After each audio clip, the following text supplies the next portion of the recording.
All right. Hi, this is Scott Powell of Knowable World, and I'm here with Mikaela, who is one of my high school students. And this is the first in a series of videos that we'll be doing that really demonstrates what it is that students are able to get from the Knowable World program. This year, we're studying Asia, Africa, and the world we live in, and that consists of 5 units. The first is China, second, Japan, third, the Islamic world, fourth, India and South Asia, and fifth, Sub-Saharan Africa. So we're going to do an interview segment with different students on each of those units. And we're going to start with China. So, Mikaela, you studied Chinese history with me, and it's been somewhere around 2 or 3 months now since we did it, right? So it's not exactly fresh material, but nonetheless, I know that you have learned it well. And so what we're going to do here is we're just going to have an interview style telling of history, and you're going to show off what you know. Let's go ahead and dive in at the proper starting point here, which is that in the Knowable World program, we're not just trying to study the past. We're trying to learn history as the revelation and explanation of the world we live in. So the first thing I want to do, Mikaela, is I want you to explain how that works. How do we start the study of history? And what does that do for us in terms of understanding what it means to study the history of China? The world we live in is an interconnected agglomeration of nearly 200 countries that can be organized into 10 major cultural blocks, 5 of which are cardinal cultures in which the United States has primacy. Okay, right. So what we're doing is we're taking the plethora, as we like to call it, this overwhelming amount of information out there, the 200 countries, which is not a workable framework for studying history, and we're organizing it into cultural blocks. And what does it mean to say that there are some cultures that are cardinal cultures? Well, the word cardinal comes from the Latin, the word cardo, which means hinge. So these are cultures that the world's history hinges upon. They are of prime importance. Okay, and which ones are the cardinal cultures these days? The cardinal cultures are, well, the United States, China, the Islamic world, the European Union, and Russia and the Russosphere. Okay. And that leaves 5 others. How do we organize those? Go ahead and we'll just let people know. How do we take the rest of the plethora and turn it into manageable units? We organize it into the Anglosphere, the Iberosphere, Sub-Saharan Africa, India, and Japan. Okay, and so China qualifies as a cardinal culture. What does that mean? That means that it has both the will and the capability to change the world. Because we, all of us, including Americans living in America, can feel the reality of China's importance. How can we grasp that in our day-to-day lives? We can see that through the fact that you could pick up any object next to you and turn it over, and it says made in China, which shows China's economic impact on the entirety of the world, because it's not just America. These goods are all over the place. Okay, so we're interested in China. So let's do what we do in Knowable World, which is we always start in the present, the thing that we want to understand, the world around us. What can you tell us, first of all, about China today? China today is in a period that is known as the post-Maoist period, which was seen in 1978 when Deng Xiaoping launched China into a new period, which allowed the people free trade and everything with the rest of the world, which elevated them out of poverty. Because in communism, there was no economic freedom and also no ability to have your own property. Everything was the government's property.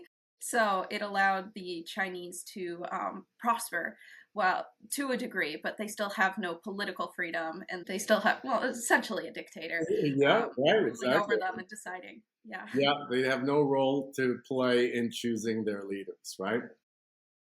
All right, so China's now in, as we call it, in Knowable World, because this is actually not terminology that most people would be familiar with. But we refer to China today as post-Maoist, precisely as Mikaela said, because it used to be Maoist, and now, well, it's a strange hodgepodge, really, of approaches that have no clear identity. But let's emphasize one thing about Deng Xiaoping, and don't forget to quote him for us, Mikaela. What was that thing that set off the post-Maoist period? That famous phrase of his? Translate it into English, to get rich is glorious. Right. Okay. Now, this is not something that you'll ever hear out of the mouth of a communist leader, right? However, this is the strange incoherency of China, that it's just this grab bag of ideas try to re-elevate China to a certain place. That's where we're going to go next in your telling here about what China, sees itself as fundamentally, what its self-image is, and how that's basically the product of its long, long history. But I wanted to point out one thing because it'll help people that don't know Chinese history as well as you to see the importance of it when we go all the way back into the past. When Deng Xiaoping did what he did, right, he was using this incomparable power, the kind of power that an American president couldn't possibly imagine having. And he was using that power in ostensibly a good way, right? He was allowing the people to have more freedom than they previously had been granted. How do you explain that? What's going on with powerful leaders being so generous, being so, serving the people in that way? What's the deal there? Can be explained through the phenomenon of benevolent despotism, which, to break that down, benevolent, well-intentioned, and despotism, or all-powerful, a leader having all the power. So it's a all-powerful leader that has a benevolent intentions towards the people, who wishes the best for them. And this is something that isn't just a modern phenomenon that's occurred in Chinese history. It can be traced back all the way to the beginning, thousands of years in the past. Seen circa 2200 BC with Shun and Yu. Shun was the emperor, and Yu was one of his ministers.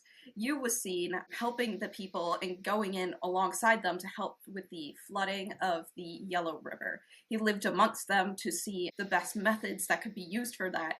And Shun was extremely impressed and believed that Yu should have power instead of his own son. And so he passed that on, beginning this tradition of giving the leader all the power with the hopes that they would use it benevolently. Right, which is, of course, a really tough thing to maintain, right? And what do we see as the pattern of Chinese history because of the inherent limitations of benevolent despotism? Well, what we see is that originally with the first leader, it works, but the nature of power is that power corrupts. And as time goes on and the leader passes it on to his next son, and that continues, the power can be seen corrupting them, and they lose that benevolency that they had and eventually become tyrannical. And by that point, the people are no longer willing to put up with that, and so they rebel. They instill a new benevolent leader, and eventually that corrupts the next dynasty. And this leads to the dynastic cycle, which can be seen where consistently a dynasty rises to power and then becomes corrupted and then loses power, and a new enlightened leader is put into place. And this lasts for a very, very long time. Yeah, okay.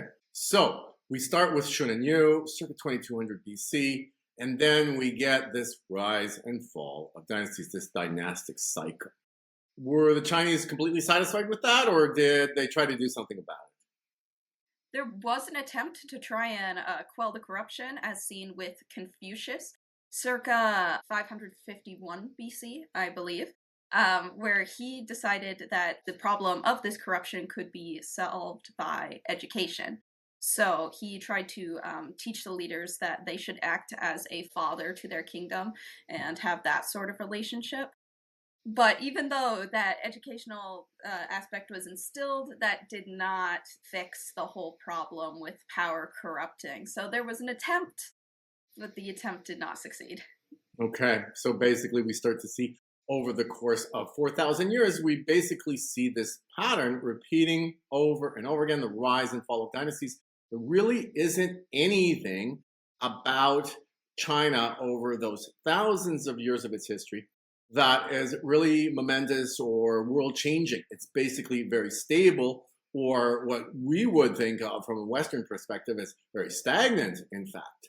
And so, what we're going to turn to next, of course, is, well, is that stability still going? Is it just China just have it basically going the same way as it always did?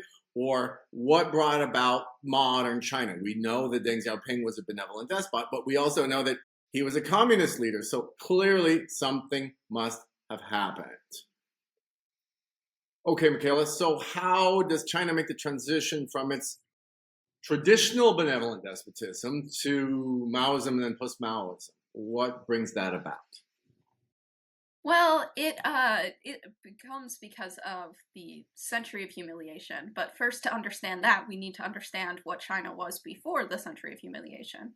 China was by far the most ancient of the cultures in Eastern Asia, and because of that, they had a great amount of influence from trade and culture on its neighbors, such as Japan and Korea. Their writing systems are directly based on China's writing system. And so, because of this, China began to see itself as sort of the middle kingdom of East Asia. And it was objectively true. They had a significant impact there, and they were very much the central state. But as time went on, this grew from just a factual, like, yeah, we are the Middle Kingdom mindset, up till it became more prideful. There was a element of hubris to it, and that can especially be seen in 1405 when China sent out the I'm gonna try my best to pronounce the Shanghai Yeah, yeah, it's as good as I can do. Well, Chung boys. Ho, something along those lines, right? Okay, go ahead. Where instead of trying to make contact with the world to establish trade relations, they sent out someone to explore the world with the intention of gaining tribute from its neighbors and establishing itself as the Middle Kingdom there. And so you could see that it really started to affect China, this mindset, and that can also be seen through the arrival of the Europeans. When the Europeans came to China, they saw all the goods that China had to offer and they wanted trade. And they traveled all the way to China in order to trade with them. And China saw that, and saw these people coming to them, and it really exemplified this mindset, and they really it set it into stone. And so they, in contrast, were not very impressed with the Europeans. They were less advanced when they first arrived. Eventually, Europe did surpass China technologically, but at that time, they looked like barbarians. So China was perfectly fine to take Europe's gold and silver, but they were not interested in any of Europe's goods, which posed a problem later on regarding the European balance of trade. Because of this, all the gold and silver that was flowing into China was not coming back into Europe. And given Europe's history of constantly fighting wars with one another, having a good amount of wealth to rely upon to fund their militaries was crucial if you were going to win against your neighbors, and became a major issue with the French Revolution, where Britain was extremely worried about France and Napoleon. And so what they did is they tried to establish relations with China, but China refused, and eventually they turned to more sinister methods, if you could categorize it that way, where they decided that they were going to sell something to China that China would not refuse, and that was opium. They became drug dealers and started addicting the Chinese people. And the emperor, being a benevolent despot, saw this and saw what was happening to his people and decided to do what he believed was best and completely ban opium. This, though, did not make the British happy. They saw the opium as their property, and that their property was being taken away, and they saw that as a basis to wage war. By this time, Europe did achieve that stance as more technologically advanced than China, and because of this, the war was extremely one-sided. China stood no chance, and their Middle Kingdom mindset was absolutely shattered, because the reality was, at this point in time, Europe was the Middle Kingdom of the world. And so They completely lost there and were at the hands of the British, who forced them to open more trading ports and essentially like submit under British extraterritoriality. Okay, good. Did you say when that was? When what was that event? When was that specifically? That was the First Opium War from 1839 to 42. Okay, right. So you see, we've traveled a long distance here, and as you said, all the way through to Chenghe, we've got the same China, and the Europeans are showing up, and Marco Polo inspires them all to come. And okay, you're right. At first, they're not very impressive, right? But then they definitely leapfrogged China in very important ways, and the First Opium War shows that. But it was actually very difficult, of course, for China to accept that this new reality, right? So they weren't able to quickly make changes. Talk a little bit about what followed the First Opium War, what China tried to do, what it was not able to do, and where did it lead? Well, what China did after the First Opium War is they tried to retaliate again in the Second Opium War, Right? and this time France came alongside Britain and they were defeated once again. The real issue with China is that they were trying to make advances with their military. They tried to adopt European technology, but they were not willing to see the cultural values that allowed Europe to get to this point and adopt any of those. And China really struggled. They went through a period, which they called the century of humiliation, where because of their unwillingness to adapt, they constantly found themselves humiliated by outside powers, such as Japan. Japan had previously been a trading partner of China's and was one of the cultures that was heavily influenced by China, and China saw them as one of the like lesser cultures that was beneath them. But unlike China, Japan was willing to adapt to Europe's inclusion in the world, and they took inspiration in adopting some of their values. And this allowed them to become far more powerful and technologically advanced than China. And that can be seen in two instances. First, the Sino-Japanese War of 1894 to 5, and also in World War II, which was World War II in Asia, when Japan invaded China in 1937, and it lasted till 1945. But Japan, one of their previous trading partners, humiliated them as well. And China was almost completely wiped out in World War II because Japan was trying to build an empire. And instead of allowing the cultures to remain as they were under Japanese rule, they just wanted to incorporate any culture they conquered directly into Japan and make it part of Japan. So if it weren't for World War II being a worldwide phenomenon in which the United States got involved, China very well may not exist today. Okay, so China underwent these multiple humiliations at the hands of the British, the French, and the Japanese. So what did the Chinese do about it? I mean, we know they were trying to improve themselves, but clearly they were struggling and not keeping up with Japan. What happened to China? What China did is they first, this started before World War II. They were still in the middle of their century of humiliation, and but it was obvious the model of having their emperors was not working. So this led to the Chinese Revolution in 1911, where there were two people fighting for power. There was an American doctor and a military dictator. I know their names, but it's slipping my mind at the moment. Sun Yat-sen and Sun Yat-sen and Yan Shikai. nice. There you go. Okay, good. The two of them were competing for power. Sun Yat-sen was inspired by America and American values because he was taught in America, and Sun Yat-sen wanted to not Yan Shikai. He was a military dictator and wanted to go down that route. Yan Shikai was the one who won in that specific instance. However, his specific influence did not last because both of them died of natural reasons very, very soon after that, honestly. It was surprising. So their impact did not last particularly long. And even soon after that, China was invaded by Japan in World War II. And so this, after Japan was defeated, this left China in a place of trying to figure out what they were going to do with themselves. And they ended up turning to communism. They were inspired by Russia and Leninism that was emerging there. And Mao Zedong saw that as a new incorporation, a new form of benevolent despotism, with the leader having all the power and acting benevolently for the sake of the people. However, Maoism came to fruition after the Chinese Civil War of 1927 to 49.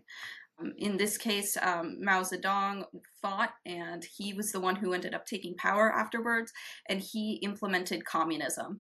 He was inspired by Russia and communism rising there through Vladimir Lenin, and he saw it as a new form of benevolent despotism that has been a cycle throughout history. But unlike benevolent despotism, which usually lasts through generations of giving the next one's power, Maoism failed so miserably it only lasted for as long as Mao Zedong was in power.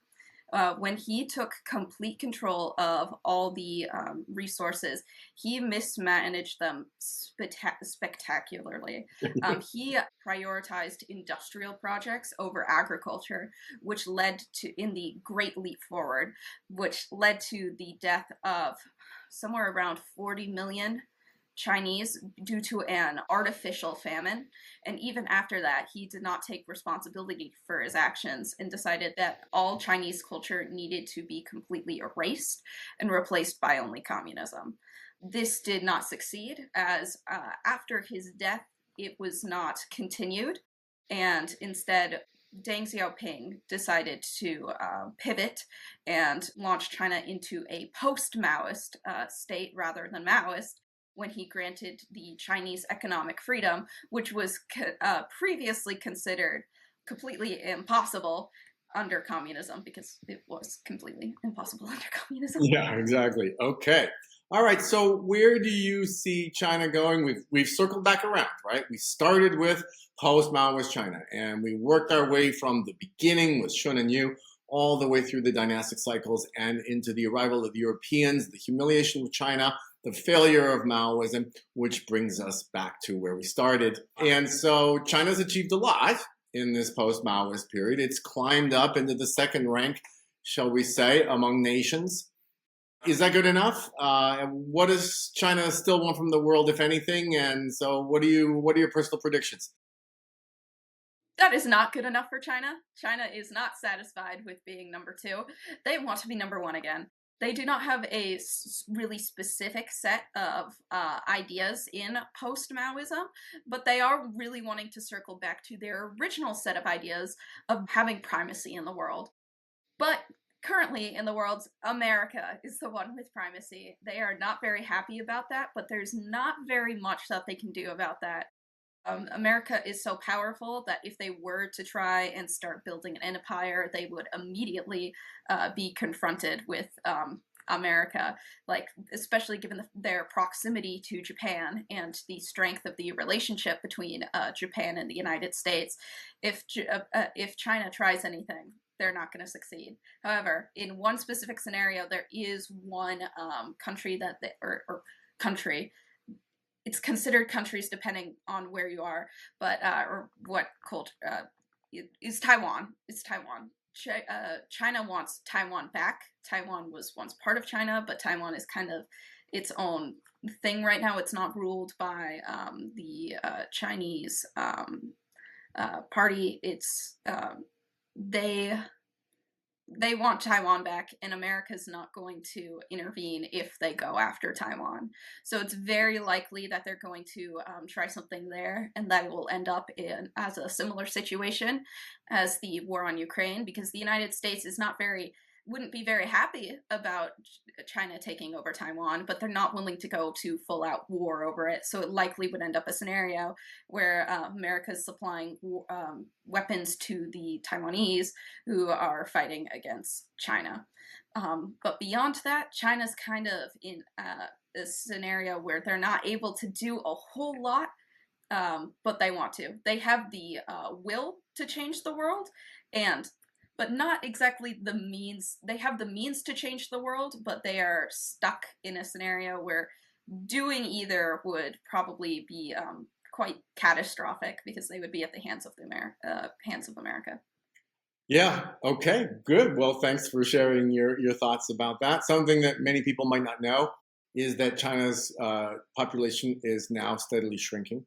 So that's also the case for Japan, as you and I will discuss perhaps next month, and for a surprising number of countries. So yeah, if I would agree with you that people should anticipate some sort of crisis with regard to Taiwan in the near future, because I don't think China's going to get any stronger relative to America. So I think the Chinese leaders are pretty desperate for that to happen, and they're willing to sacrifice a lot for that to happen as well. And yeah, whether America will or won't do anything is a really tough question. Of course, more has more to do with American culture than it does with anything else. And sometimes it's unpredictable. We don't know. We're going to have Donald Trump as president. And who knows? Does that present an opportunity, or is that more of an obstacle? And who knows what comes after. So anyway, so thank you, Mikaela, for taking us on a tour of Chinese history. And I knew that you'd be able to guide people through the story. And I hope those of you watching, realize what an amazing thing it is to have a high school student just basically taking the reins here. I just asked a couple questions, and off Mikaela went and just had it all right there at her fingertips. And so I'm very proud of that. And so thank you, Mikaela, for showing everybody what Knowable World can do. And I look forward to doing this again. I think I'm looking forward to hearing your thoughts on Japan and the Islamic world and the other cultures we're studying as well. And so, yeah, it'll be nice to do this again. Okay, so thank you. And that'll do it for now.